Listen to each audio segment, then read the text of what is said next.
Well, hey everybody, what's up? This is Steve Tanner. I am in Franklin, Georgia, small town, but it's got the great big Chattahoochee River right here. It's kind of overcast, so there is some mist on the water, so I'm going to try to catch that with the drones. We've got clouds in the sky. It should be interesting to get the drone up in the air with these storm clouds and see what the heck is going on. Whew. The water level is really, really high. I think it's been this way for about a year or so.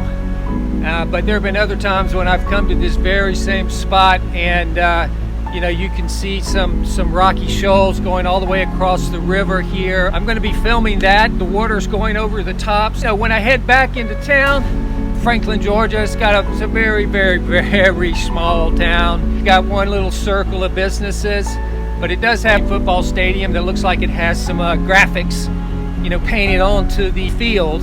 I'll only shoot some of that. Anyway, look, thanks for coming along here. I hope you enjoyed the journey as much as I'm enjoying it. And if you like, please subscribe. Here comes the video. Thanks a lot. See you next week. Till then, be good.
you.